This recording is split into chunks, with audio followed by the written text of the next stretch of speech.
In this final video on stocks, I'll discuss some of the additional considerations you need to make when valuing a stock. To start off, I'll address how changing expectations affect the value of stocks. Then, I'll introduce the PE ratio, and I'll give you an explanation for why some firms have higher PE ratios than others. Finally, I'll introduce the concept of economic value added, or EVA. So, I have a question for you. What happens when new information is received by investors? The answer is that the new information that's valuable to investors will be factored into the price of the stock.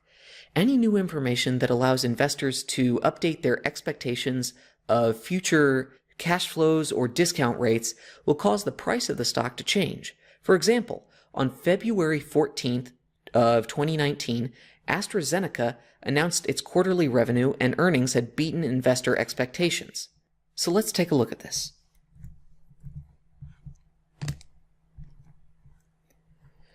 So as you can see in this announcement, AstraZeneca has announced that its earnings beat analyst expectations. In the fourth quarter, its revenue increased by 14%, and it beat the forecasts of stock analysts who were forecasting a revenue of $6.16 billion.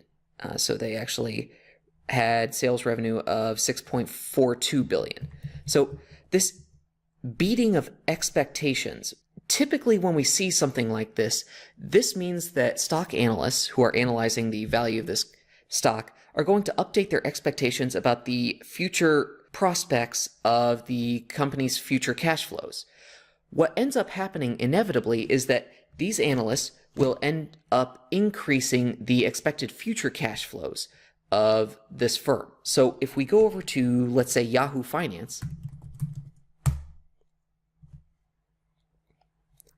and we search for AstraZeneca,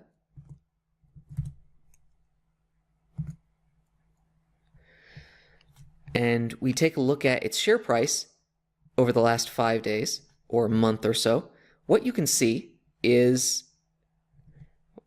I will actually take a look at it this way in the chart function. We'll just look at the last 5 days. What you can see is that around that announcement that AstraZeneca had beat analyst expectations with regard to sales revenue, the share price spiked. So it went from, what is this, 36 and change, so 36.63 to 39.60-ish.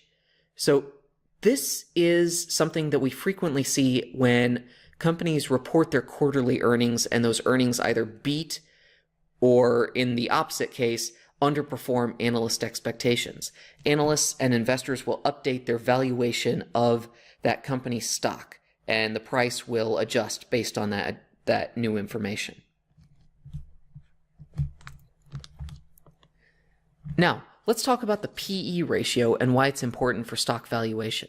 The PE, or price to earnings ratio, represents the price investors are willing to pay for $1 of current earnings per share. The earnings in the PE ratio is just net income, or earnings, divided by the number of shares outstanding. When the PE ratio is high, this indicates investors expect the firm's earnings to increase in the future. A low PE ratio indicates the firm's earnings are expected to be lower in the future, or growth will simply remain stagnant.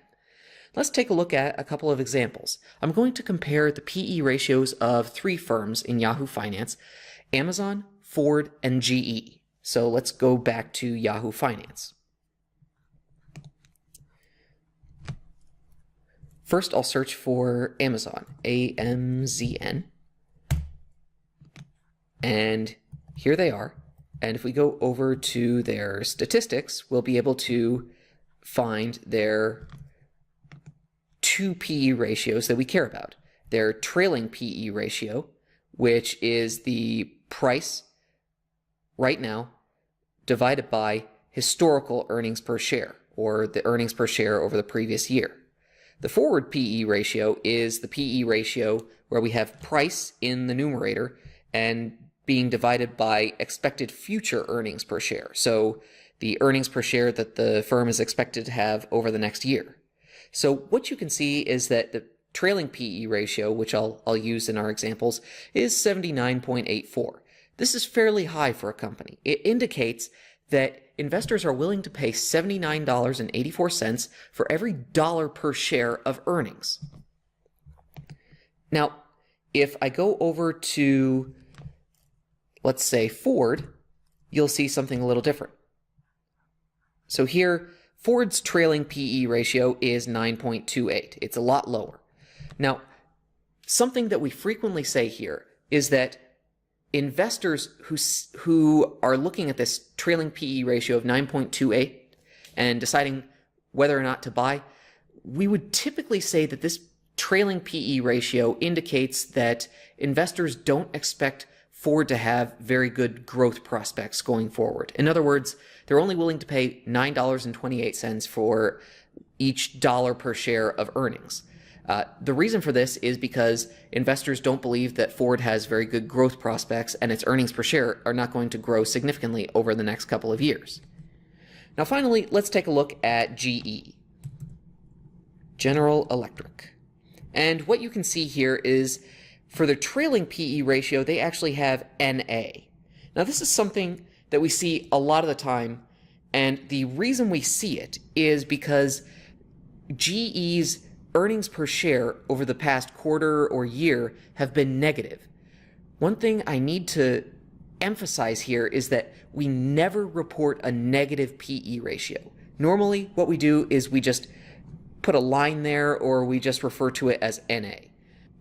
All right, let's go back to our slides. All right, the last topic I need to discuss is economic value added. Economic value added is a technique that's designed to estimate how much value a firm adds to the capital it receives.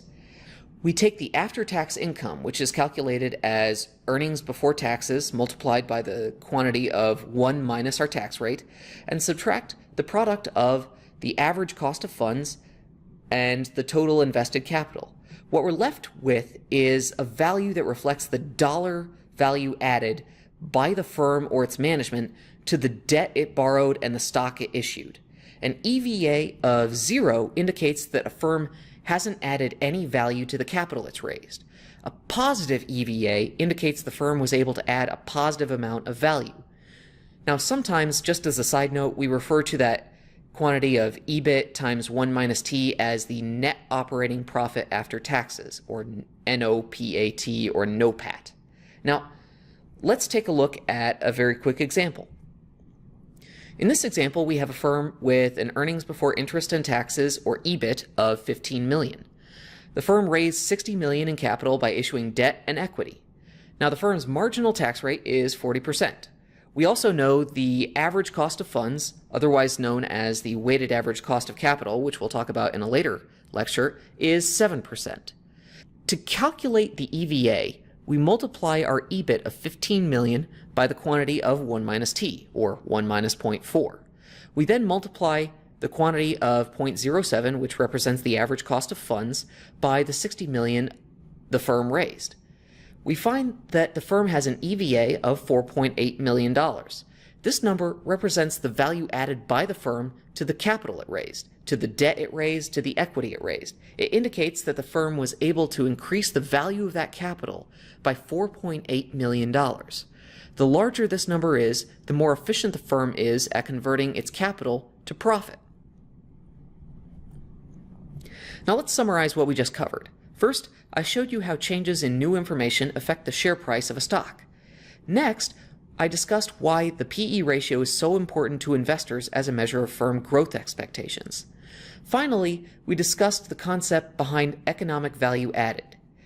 Now, if you have any questions about this material or any of the material that I've discussed in some of my previous videos, please feel free to send me an email or stop by my office hours.